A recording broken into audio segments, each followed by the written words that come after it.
Hello, good afternoon. Welcome to this Taxpayers Alliance event. It's nice and sunny outside, and we ought to have been outside in pubs, in restaurants, in bars and clubs with no restrictions. But of course, our Freedom Day has been delayed somewhat to July the 19th, but it still offers an excellent opportunity to talk about the impact of the pandemic on the hospitality sector specifically. And we've got an excellent panel to join us this afternoon and talk about specifically how it's hit different sectors. We at the Taxpayers Alliance go campaigning across the country, of course, but what we always try to do is to listen to people who have, at the coalface, who actually carry out important business and how the government's policies actually impact it. We always like to make sure that we've got a rounded view, and we've got a great panel to join us this afternoon. We've got Hugh Osmond. Hugh founded Punch Taverns in 1997, which is one of the UK's largest chains of pub, and has been a vocal campaigner against the government's restrictions on the industry. Claire Bozzi was a restaurateur at Michelin-starred Hibiscus restaurant in Ludlow, and she's now the editor of Chef and Restaurant magazine. And she has specifically campaigned for a Minister for Hospitality.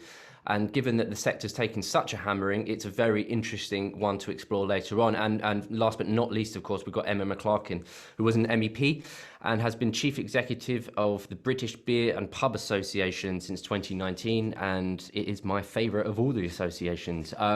So without further ado, I'm going to kick off. We're going to ask each of the panelists to talk for a couple of minutes about their specific concerns in their specific industries and their views on the impact of COVID more broadly. We'll open up to Q&A after that. So if you do have a question, please drop it into the Q&A function on Zoom, and I'll make sure I address it later on. So without further ado, I'm going to go straight to Emma first, if you wouldn't mind kicking us off with opening remarks. Thanks very much for inviting me to participate today. It's really great to have the support of the Taxpayers Alliance focusing on hospitality. It has been absolutely devastating for the beer and the pub sector. The British Beer and Pub Association represents around 90% of the brewing that takes place here in the UK, and over half of the pubs, around 20,000 pubs as well. It has been really the biggest crisis to ever face this industry, and we are still a long way out of the woods. We know that we've lost 5% of our pubs, over 2,000 pubs in 2020. Of course, we're already halfway through 2021 and we're still not back to some kind of normal trading that allows our businesses to be viable. We know that they lost 2/3 of their revenue in our pubs last year. Our brewers lost 70% of the on-trade last year. It has been absolutely devastating. Of course, we've had some support from the government in terms of our pubs, but our brewers were stuck with discretionary grants and they didn't receive the same kind of support from the government. But of course, we had a thriving pub scene down to the incredibly hard work of people in hospitality, but we do operate on incredibly small margins. And going into this pandemic, it was absolutely the case that we needed to address the very unfair taxation burden that was on the beer and the pub sector, where we see 41 pence in every pound for our brewers being paid in duties and tax, when we see us paying 5 times more in terms of our turnover, in terms of the disproportionate amount we pay in business rates. And these were things that needed to be redressed, be it on beer duty or on business rates, or indeed looking at VAT going into this crisis, that we absolutely need to focus on to come out the other side. It is going to be a very long recovery for the sector, far longer than people are predicting. And every announcement and delay that we see postpones that recovery. That only starts when all the restrictions are removed, when we're able to trade at viable levels.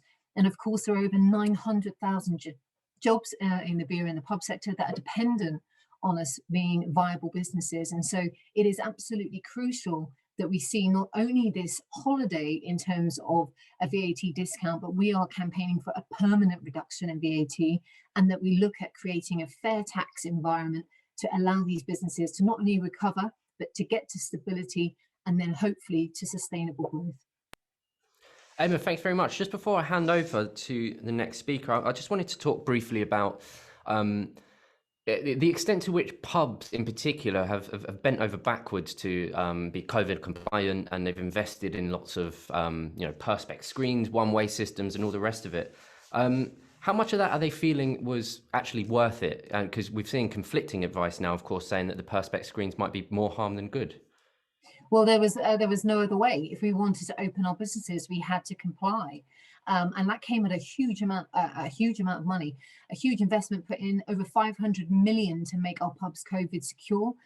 So we've actually seen the increase in our fixed costs into our businesses at a time where we are being able to trade sometimes not even at break-even levels. And that is something that we need to urgently address. We seem to be continuing, unfortunately, with lingering restrictions that have devastating economic impact on us. And we really do need to have a compensation for that, not only through the period of recovery, but on a permanent business rates basis for our businesses going forward. Thank you. Yeah, lots more to unpick there with business rates that we could probably come to later on. Claire, I might hand over to you for your opening remarks, if possible, please. Yes, again, and echoing everything Emma said, thank you so much for the opportunity to come and speak, and for support from Taxpayers Alliance for everything that the hospitality industry is facing at the moment. Yeah, 2020, 2021, just devastating for the hospitality industry. And I deal with gastropubs through to independent restaurants of all levels, right up to the top echelon of operators in the UK. And we're hitting several different things here, because I mean, without question, everybody will know of the skill shortage, of the lack of staff available at the moment. You know, the Treasury are relying on the hospitality industry to perform this economic miracle over the summer and have this great British summer, and people are out and they're staying in hotels, they're eating in restaurants, they're drinking in pubs. But at the moment, we don't really have the staff to facilitate that massive boom. We're already seeing restaurants closing at lunchtime. Some of our best known restaurants in London are having to reduce their hours because they don't have the staff. And the staffing issue falls into, there are a few reasons. So there's the confidence, you know, people are preferring to remain on furlough at the moment than go back to work because they are uncertain whether or not they're going to have a job in 4 weeks' time. Is there going to be another lockdown? Can we go? Is it the right industry to be in? Now, historically, you know, we're the largest employer of young people in the UK. There are so many third-party businesses that rely on hospitality. We are the backbone industry in the UK. You know, I even canvassed in all of the Minister for Hospitality campaigning, I even canvassed hairdressers and asked them, how much of your business is a direct result of hospitality? They said about 65 to 70% of their business is as a result of people going out to the theatre or to a restaurant or to a pub or on a night out. So we're the backbone industry. But when it comes to the VAT, without question, there's been a reset in the industry, and we now need to. We have hundreds of thousands of EU workers that have gone home that are no longer welcome to come back. We're missing a huge number. We've got to be getting people from the UK into hospitality, viewing it as a career, taking it forward through to retirement. It's the easiest route to entrepreneurship, hospitality. But to do that, we've got to make the jobs attractive and available. To make them attractive, we have to be able to pay really good salaries. And I know there's been a lot of talk, people saying, oh, if you want to keep your staff, just pay them more. Nearly every operator I know is paying the maximum that they can realistically afford for their staff. Now, if the VAT levels were kept low, on par with our European counterparts, then potentially we can start to pay people more. And then we can grow more of a UK-based workforce, and then the careers become attractive and aspirational, and people will enter the sector because they can get paid well. They don't have to work ridiculously long hours. So it's a whole circle of, you know, it hasn't helped that over recent times people within government have always declared hospitality to be low skilled or underskilled. I mean, it's an incredibly skilled environment, incredibly skilled workforce, but there's this whole circle of things which need to come right to take the new hospitality industry forward into the future. We've got to be able to pay more. There are two ways of paying more. Either we raise our menu prices to be able to pay our staff more, or we have a VAT shortage. If we raise our menu prices, we then have a them and us situation. Not everybody will be able to afford to eat out in some places. but people will still want to eat out. So I can see, you know, high volume, lower quality places, you know, taking that demographic of people that want to eat out but can't afford. And then, you know, places like that, do they support British farmers? Are they buying local produce? Because, you know, British farmers, British wines, they're smaller yields, they're more expensive. So the places that are doing high volume and have to do high volume to pay the wages will be buying lesser quality imported ingredients. So that flies in the face of everything that Brexit was about. And I just worry that in particular with food in the UK, if we have to hike up menu prices to get really good food, we're going to end up with places that don't do really good food. We're going to go back 40 years and in terms of the food quality in the UK. And everybody's worked so hard in the last few decades to really put the UK on the map in terms of food operations. So there are several things that need to come together, but wholeheartedly, the VAT, keeping it low, keeping it on par with Europe is the right thing to do. Claire, there's such a wide range of issues you've covered in there. You've talked about farmers, jobs, wine. You've talked about how being at a restaurant is part of a bigger night out sometimes, going to the theatre. There's so many different things that are interlinked there. Is that sort of underlying the reason why you feel that there ought to be a minister for hospitality, because it covers such a broad spectrum? Yeah, you know, definitely. I've had so many meetings with ministers and people, and one thing that has been really great with the Minister for Hospitality campaign is it made the industry think a bit politically, which we're not really inclined to do, because we're an industry which we're reactive. We just want to get through the next service or get through the weekend. And actually, it's made them kind of look up and go, well, actually, what do we want from our government? What, you know, we're not a small employer. We're not a small contributor to the Treasury. We're huge, and we support hairdressers, taxis, retail, all the young people that come through to work in the industry. So, and at the moment, we're split loosely between business and industry and DCMS. And we have Huddleston in DCMS and Scully in business and industry. We don't have any, and they both have very, very full portfolios. Now, with things like the VAT, we should have somebody within government who can fight our cause. And it doesn't just begin and end with VAT. There are going to be many more issues coming forward in the next few years and decades, which we should have somebody with detailed knowledge and support of the industry to you know, hold our hand and take us forward and fight for us. At the moment, from what I've seen, we're just kind of loosely represented. And actually, we deserve to have a much larger representation. You look at countries that do have ministers of hospitality, and interestingly, the countries that do, hospitality is viewed as a far more worthwhile career. And it's very interesting that when you get the response from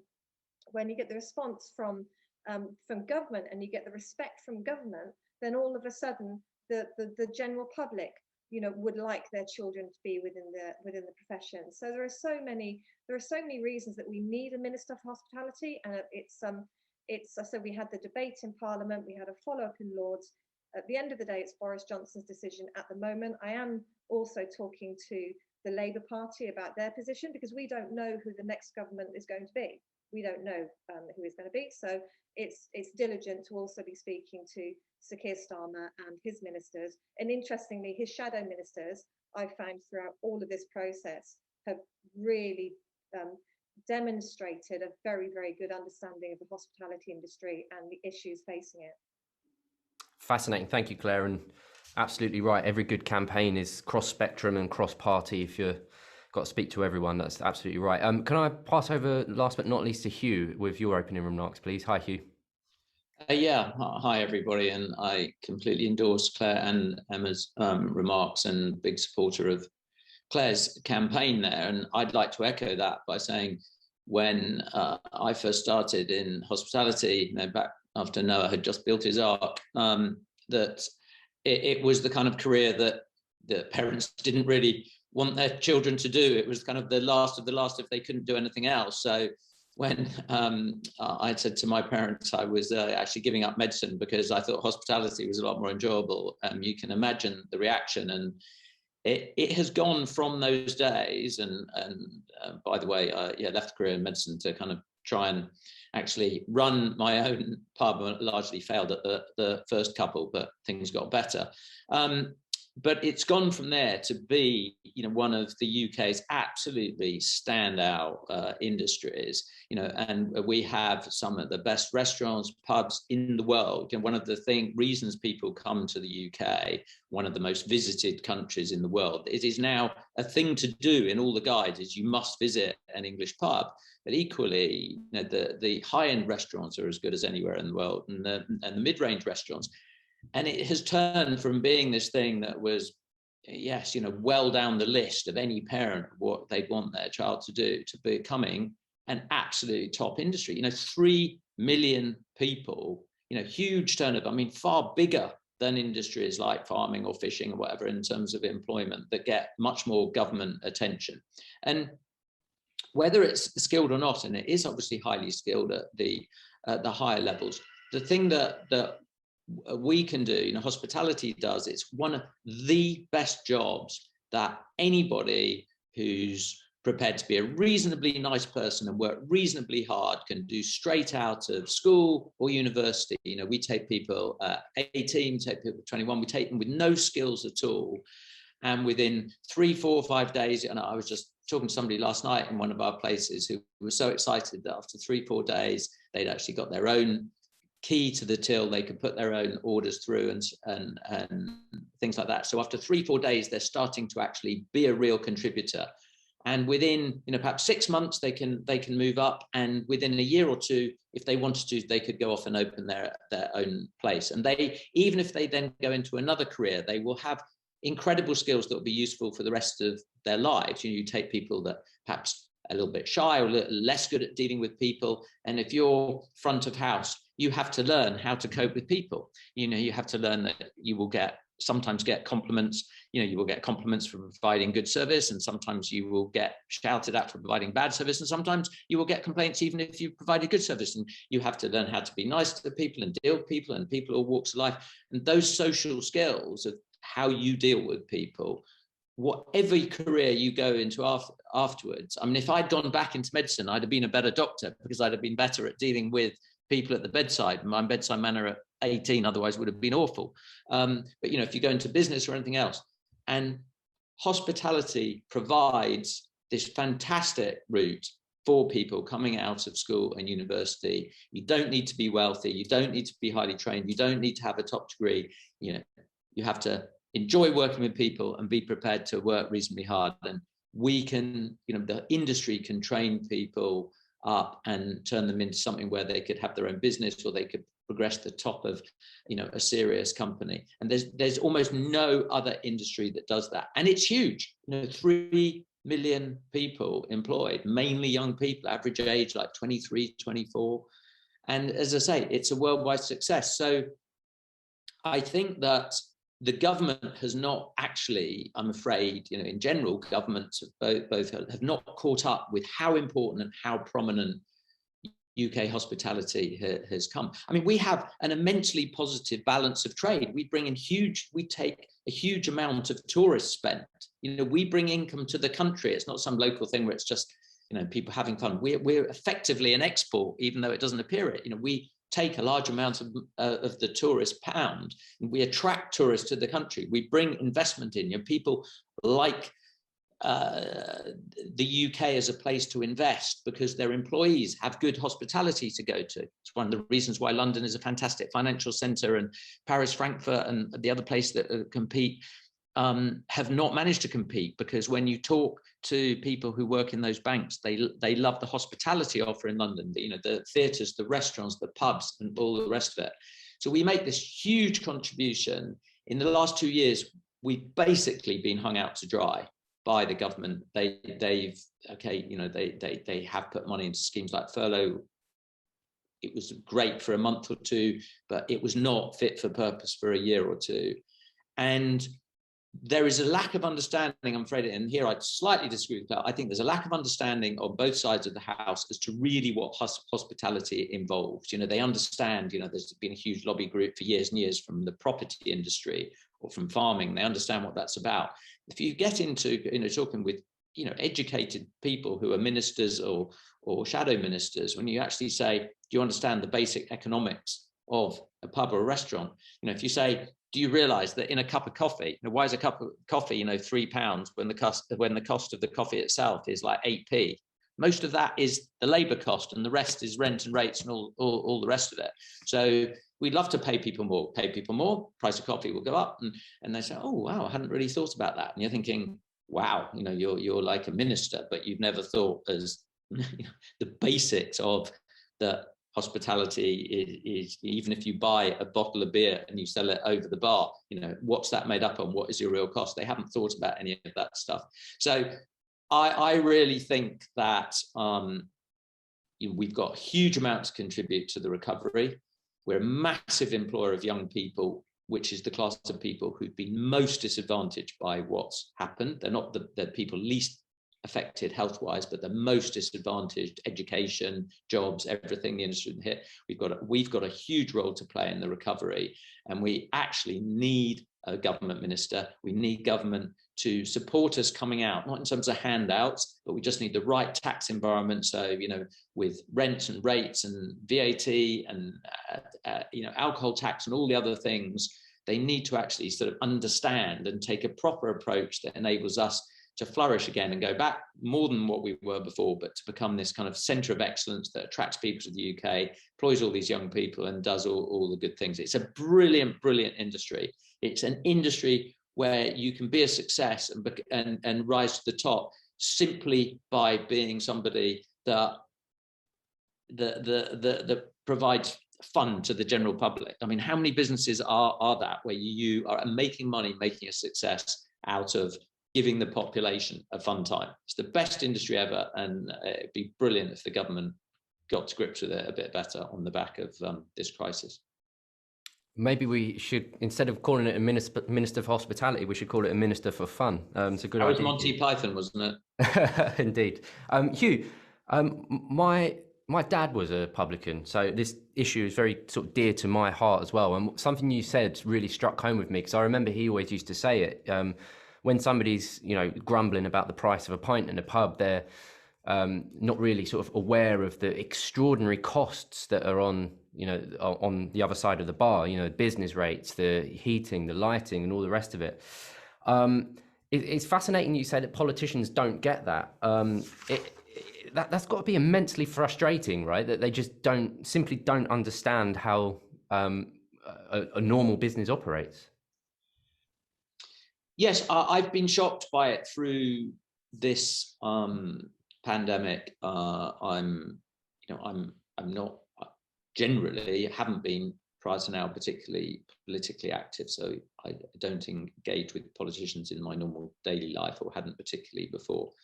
And I've been stunned how little grasp there is at any level of government about the basic economics of a small pub or a small cafe. And when you explain it to them, there's a kind of almost a degree of disbelief. And I think, even now, there's just a lack of understanding that, say, a typical owner-operator pub might take, £8,000 a week, so perhaps £400,000 a year, and which, if things go well, they're earning a kind of not, the average wage net for the country, no more than that, and it's providing their accommodation, perhaps for the whole family above the pub. And if that level of sales, that 400,000, that £8,000 a week, is cut because of COVID measures or anything else by £1,000 a week, that ability to make a living vanishes. It goes, just that critical extra last £1,000 a week, it disappears, and they go from being able to support themselves and their husbands or wives or families, whatever, to not being able to do that for a drop of £1,000 a week. And that's, you might as well be, talking double Dutch sometimes when you talk to ministers about that. It's that kind of incredible lack of understanding. And that's the majority of pubs and cafes. Yeah, thanks, Hugh. Very sort of sobering thought. I want to go back to Emma. I'm going to ask a question from Nicholas in the comments section here, but also one that I was sort of intending to allude to myself. It's an interesting question. Do you feel that there's been sort of an unfair, perhaps disproportionate approach to pubs during the pandemic specifically? And do you feel perhaps there's an underlying, whether conscious or not, sort of public health element to this? Politicians and maybe some in the sort of more Westminstery circles, they don't really like people going to pubs, drinking too much and all that kind of stuff. And maybe some of that is underlying the decision making. I do think it has been disproportionate throughout this pandemic, the impact that it's had on our sector. And I think at a certain point, it sort of changed from it being about our environment, which is what it was initially supposed to be about, to actually being a stick to beat the public with. You know, when we saw the introduction of the curfew with zero evidence, for example, substantial meal, hugely devastating to our businesses, but it was all just about trying to control the public's behavior, and the perception that it is incredibly bad in our environments is absolutely not true. Our licenses depend upon us managing those environments and managing people, and we're experts in doing that. That's what we do in hospitality, but they have a very old-fashioned view. I swear some of them still think we've got sawdust and flat caps in pubs up and down the country, you know, that it's all hooligans. It's absolutely not the case at all. You know, we host all sorts of people. It's not only alcohol that they come in for. They'll come in for a coffee morning. They'll meet with the running club before they head out or when they finish their run. Or we could be convening all sorts of different groups, and yes, supporting the local football teams as well. But it's enormously important that we are teaching people in our environments to interact safely, socially, and in moderation. And it was definitely a distrust in us in doing that. And we have to do an awful lot to repair that trust, but it does also come mainly from their side, because they do have a very old-fashioned view of our industry. And I sometimes think that the people that were making the rules hadn't actually stepped into a pub for maybe 20 years.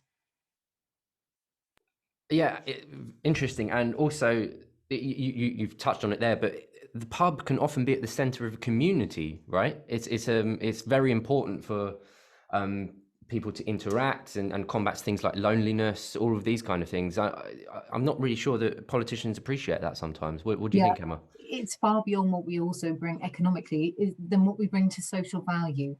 It is the heart of our communities. It's out there in villages, the only focal point that they have for a community to come together. And actually throughout the crisis, when we couldn't do what we do as pubs, we were adapting to try and continue that connection with our communities and serving them and adapting in whatever way we possibly could. And if we do put the value on that, and I believe the great British public understand exactly what they will miss if they do not have their locals there, we stand to lose an awful lot more than just the economics that go into that. And that is something that we absolutely emphasize. We will be a lot poorer without the contribution that we make to the country. Thanks. I'm just going to interject at this point, because if I do this at the end, everyone will be logging off, so they won't hear the message. So what we need you to do from the TPA, everyone who's logged in today, is go to taxpayersalliance.com and you'll see a petition on there called Quids In, and it's our support for keeping the VAT levels at 5% and extending it to alcohol as well, in order to support the hospitality industry. We need all the help you can get. So if you're logged on today, you're obviously interested in the subject, so get onto taxpayersalliance.com and sign up. I'll come back in now and I will talk to Claire again. Claire, you talked a lot about jobs, and we've got a question from David, who was talking about this focus that we must send young people to universities. Should we be instead looking at apprenticeships, maybe giving people good quality apprenticeships in hospitality, so that younger people, enter the labour market earlier, gain skills, rather than quite often, sometimes, unfortunately, wasting their time a little bit at university? Yeah, no, absolutely right. I mean, it goes back to what Hugh was saying earlier. I mean, I think, a lot of parents would rather their son or daughter went to university and got a second-rate degree in something like sociology than take an apprenticeship in an industry or go to college and study an industry that you can step into and progress through very, very, very quickly. You can become a manager very quickly if your attitude and aptitude is right. And employment within hospitality has changed. And again, we're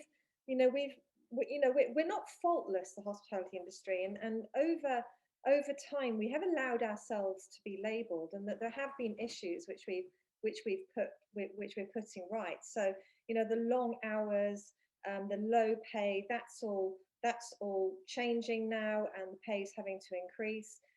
You know, the hospitality industry is a great place to work in terms of conditions as well now. There will always be the odd operator who doesn't get it right, but in terms of stepping into an industry and being able to really go forward and rise up through the ranks very, very quickly, but also the skills that you learn. I mean, I have a 15-year-old daughter who starts college in September doing something completely different. She's spending the entire summer working in a pub, just doing some service. And I said to her, do you know what, Paige, now you're doing this wherever you go through life, when you go traveling around the world, whatever you end up doing, because you've had that experience in hospitality, you will step into a job, because you can, if you're the right person, you're the right character, and you want to learn, step into it. So yes, I think, and you know, it's a case of, we have to educate the parents as well as the young people, because you're right, I think a lot of parents would prefer their kid to go to university, and there have been lots of cases of kids leaving university with degrees and not being able to find a job in the field that they wanted to be in, and going into hospitality. Well, actually, you know, let's get more people into apprenticeships, let's get more people into catering colleges. Our catering colleges have had a massive hit in the last couple of decades. There used to be, I think, 472. I think there's now about 170 in the whole of the UK. The funding for a full-time student in hospitality is something like 2.5 days a week. So we've got to really invest in training people as well. And whether that's through college or whether that's through apprenticeships, let's change the mentality of their parents. Let's put forward a really positive vision of hospitality. And hospitality, without question, hospitality 2021 is definitely different to hospitality 2019. And as devastating as the last 15 months have been, we can't change that. We now have to view it as an opportunity, because we can't change what happened. We've got to learn and move forward and change and get this industry back up to full steam. Thank you, Claire. Hugh, I wanted to ask you two questions, if I may. One is the question I put to Emma earlier about the view from sort of more, I hate to use the lazy terminology, but sort of more elite establishment circles about unfair attacks on the pub, and maybe there's an underlying public health nannying approach to that. That's question one. And the second is about the delay of Freedom Day itself and what that particularly means for the hospitality industry. So if you wouldn't mind covering those. On the first, I think unquestionably, you know, in SAGE and in public health, there has been an underlying agenda. As I'm not suggesting a conspiracy theory, I think it's a declared agenda that they would like to improve public health, and there is a perception that pubs, you know, with alcohol are not conducive to public health in certain quarters. I think they're totally wrong, because I think they're missing all the immense social benefits of people going down, you know, confiding in friends when they get problems, going, having a good time. You know, they're completely missing all the social interaction that is critically important.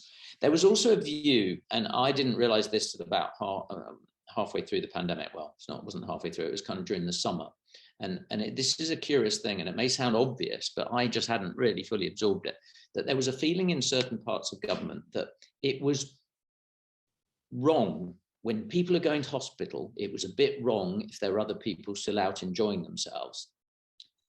Now, if you think about that, that is a kind of new type of attitude, which I think is very against, you know, the kind of values I suspect people have on this call, because, you know, previously, you know, when there've been wars, when there've been major events, one of the major things that, you know, governments and the public's tried to do is keep up morale, you know, still go to the pub, meet up with friends, you know, bit of British black humor, you know, when during the Blitz and during stuff like that, keep up the humor, still meet up with people, still share the issues, still have a bit of fun, boost morale. Whereas in this pandemic, there was a very intentional, you know, as minuted in SAGE, as we know, in intent to frighten the public, to exaggerate the seriousness to gain compliance. And therefore, there was this feeling that if we were doing that, and we're talking about people in intensive care and people in hospitals, pictures of that, it would be a bit wrong if people were still going out and enjoying themselves. I totally disagree with that. I reject it utterly as a policy for any type of crisis ever. And I would urge anyone on this call who agrees with me to make that opinion felt, because I think it's a very dangerous way. If every crisis, it's, oh, this crisis is terrible, it's all gloomy, we should all, I think that will destroy the mental health of the country. As to your second point, the delay, well, I mean, I've been very public on this. I'm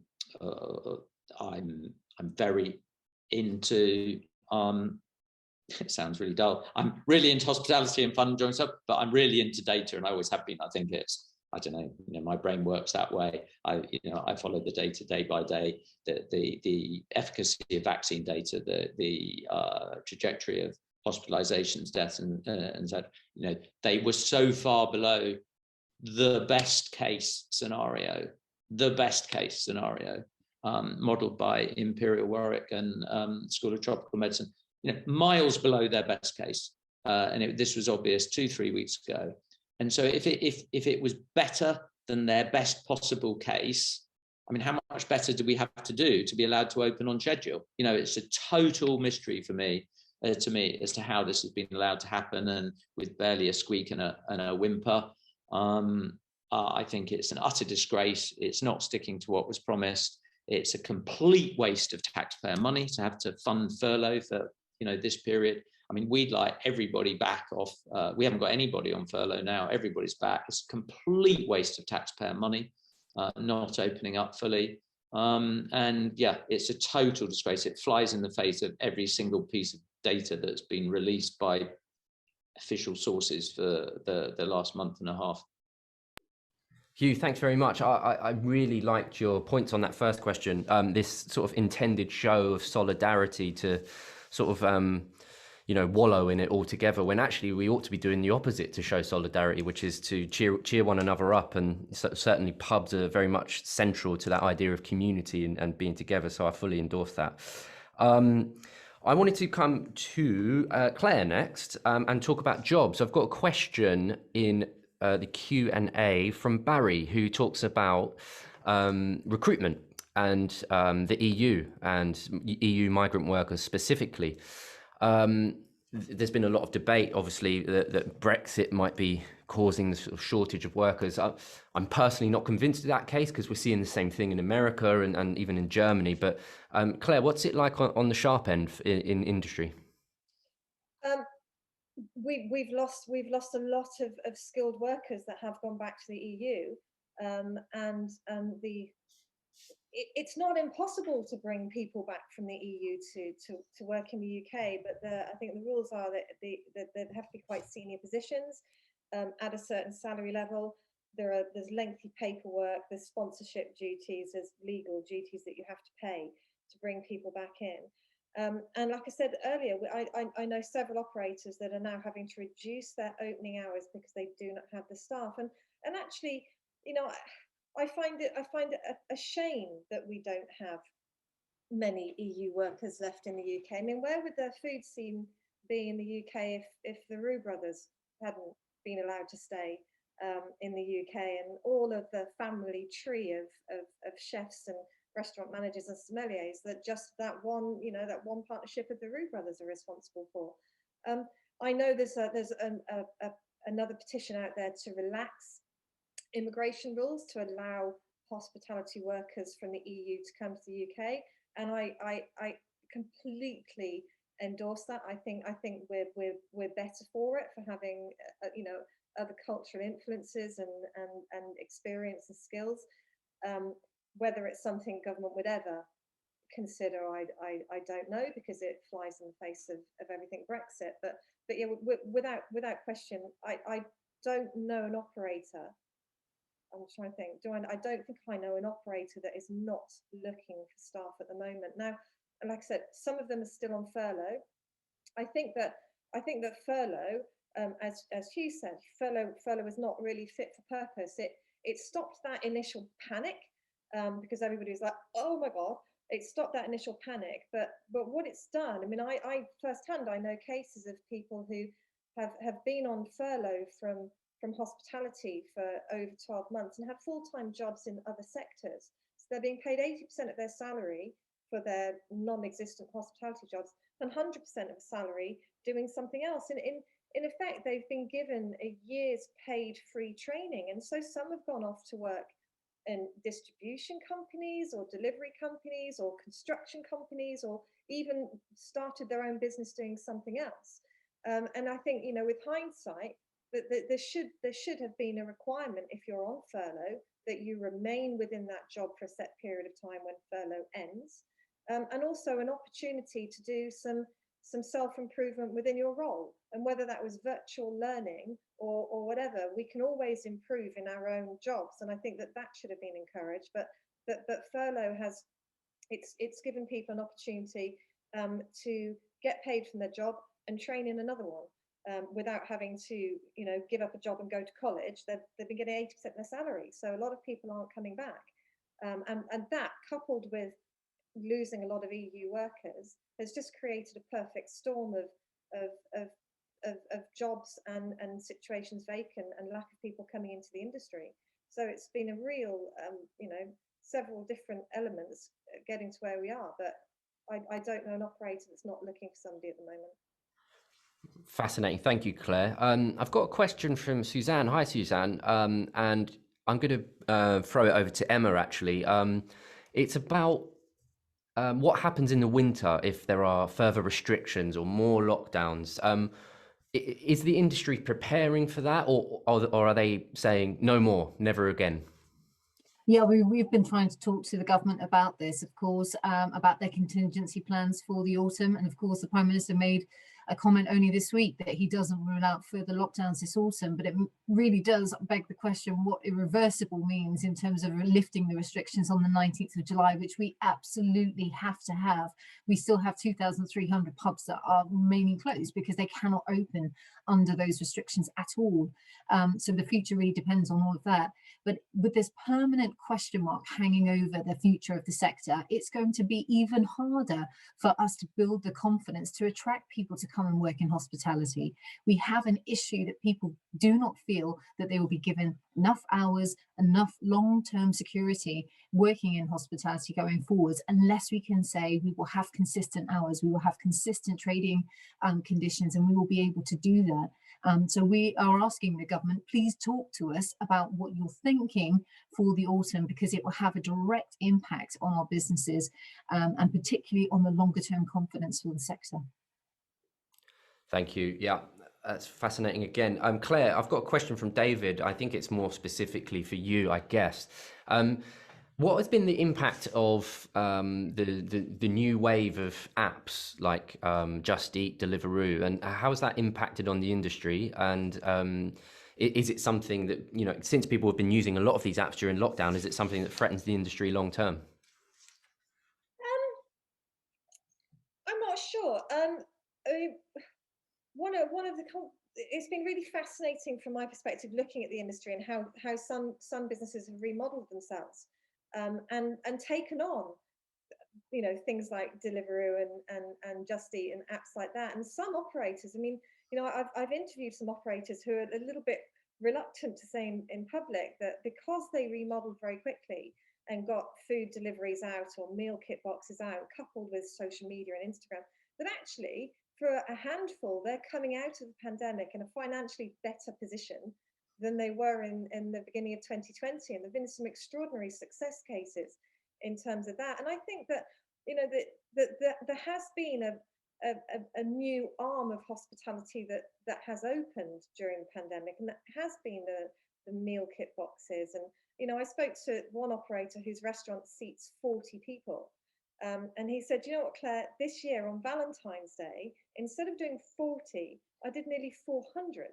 Because he was sending out meal kit boxes, and I think that those have some growth, and I think that perhaps not every week, because again you need the staff, and it's a lot of work and actual expense in putting meal kit boxes together. But type Easter and maybe barbecues, Christmas, Valentine's, I think there's a new arm of business there. So So I mean, yes, Just Eat, Deliveroo, you know, it's been an opportunity for them to really grow, but a lot of operators took them head on and started doing their own delivery or their own takeaways, and in particular, you know, village pubs. And again, what Hugh was saying earlier, and you know, I think it was Samuel Pepys who once said that a British pub is literally the heart of the country. I think he said that, you know, a British pub is the heart of the country, and it is. And you know, some of the village pubs that we've interviewed, they've really supported their community,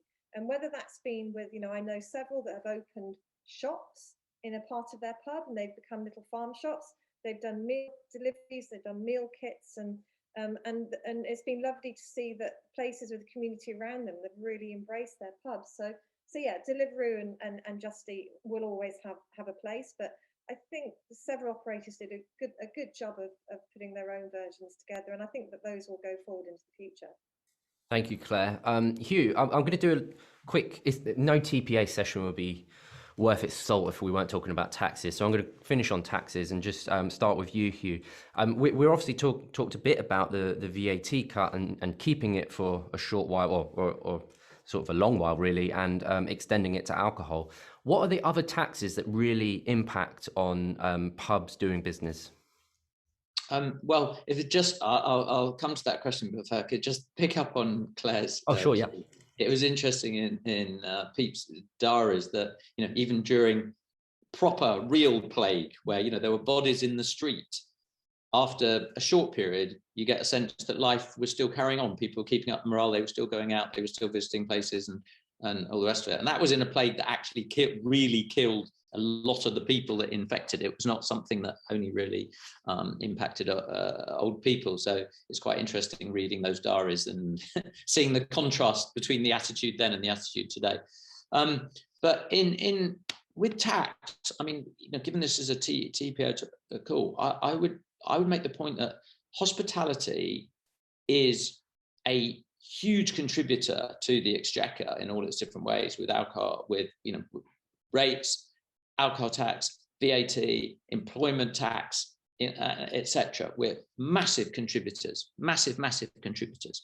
You know, and going back to the university point, whereas, you know, if you go to university, which I'm a fan of for certain people, you know, you are a cost to the taxpayer for a further, you know, 3 years. In hospitality, we train people on the job, and in the course of 3 years, you will go from, you know, potentially being totally inexperienced in any to being able in a whole host of valuable areas, which even if you go into a completely different industry will be valuable to your employer. You'll be better with people, you'll be better at negotiating, be better at, you know, you'll have some grasp of all sorts of things that will be useful. And at the same time, you'll be making a massive contribution to the exchequer. And I don't think that contribution is recognised. We're a huge contributor. And as I say, we bring in tourists and they spend money which pays tax to the exchequer in terms of VAT and so forth.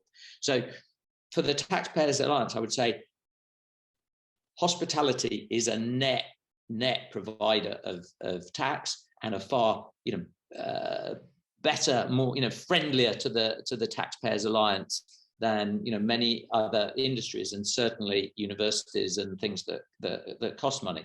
You know, we pay all these different types of taxes, you know, huge rates, which is a disadvantage against you know, all the kind of activities you can do online, or, you know, eating at home and so forth. Pay a lot of VAT. You know, we pay a huge chunk of employment tax and so forth, and help from the government for this period, not forever, but help from the government to get hospitality back on its feet, so that in a year or two's time we can carry on growing and contribute to the tax take would be really useful. And, you know, rates have to be looked at.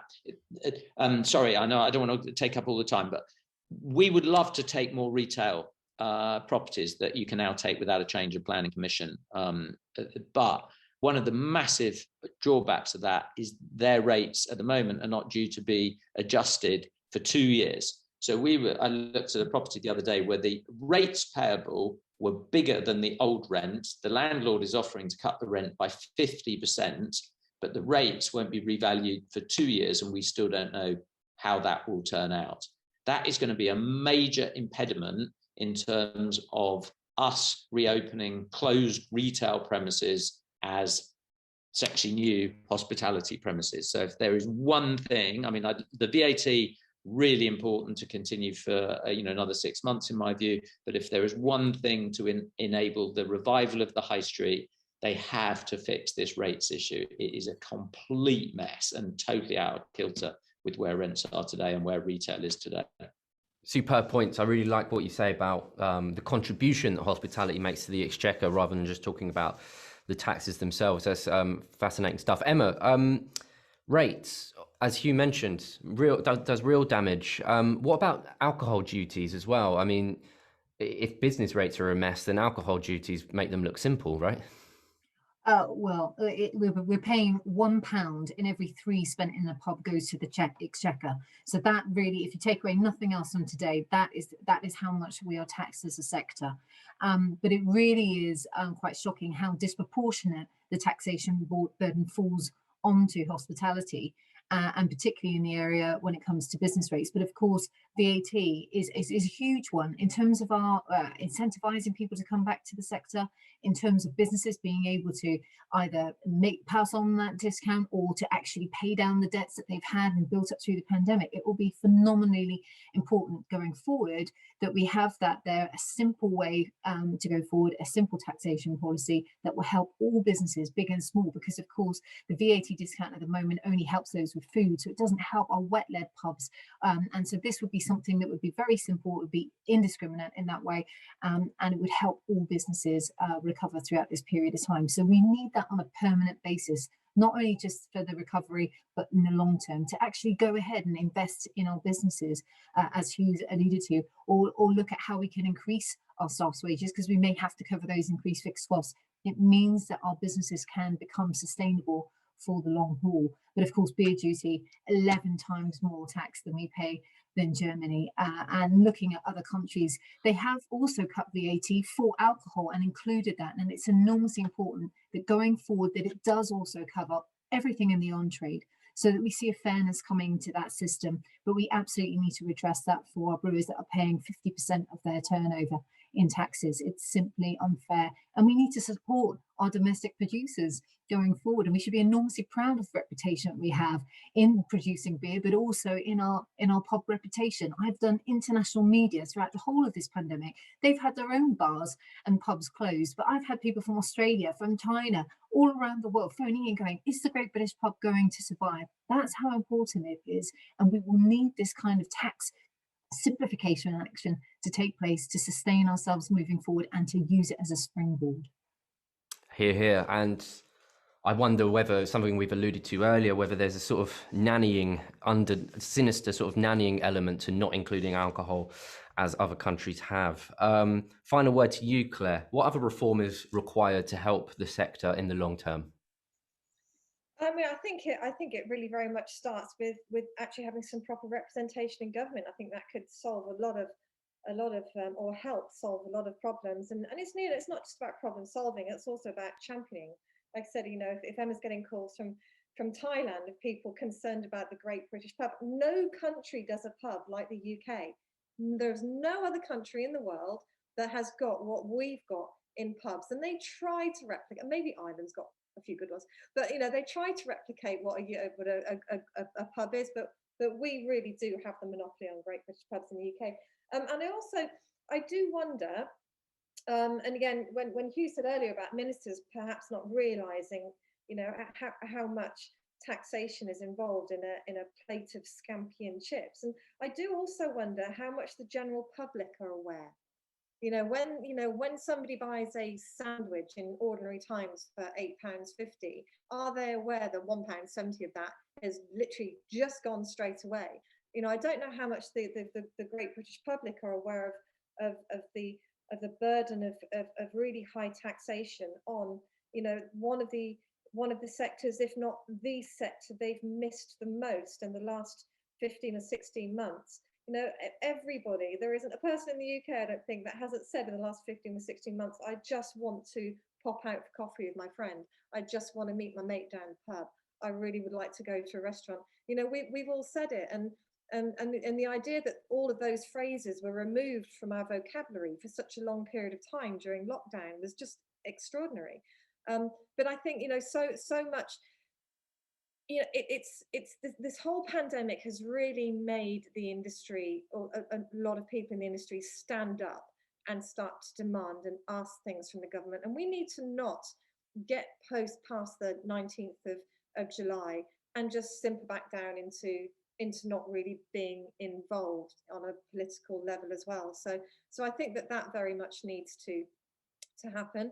But the biggest reforms, VAT without question, and let's get some proper representation within government or within shadow government, because, you know, we're the third largest employer. We can't dwindle, we can't go away, and we impact on every single person in the UK. Thank you so much. Yeah, an impassioned plea there. And listen, I agree, right? Every time you buy a pint, or you fly, or you drive, or you go to the shops, or you turn on the heating, or you buy a house, or you take out insurance, every single one of those things is taxed, and people just don't really fully grasp it. And maybe they're happier for not grasping it all the same. But thank you all so much. I really appreciate your time. And of course, thank you to everyone who's attended. Please log on to our website, taxpayersalliance.com, sign a petition, and then more importantly, get out, buy a pint, have a meal at your local restaurant, because we're about to do the same here at the office. We're all out for a little drink and a lunch together. So I implore you to do the same. Thank you all very much for your time, and thank you again to Claire, Hugh and Emma. Thanks very much.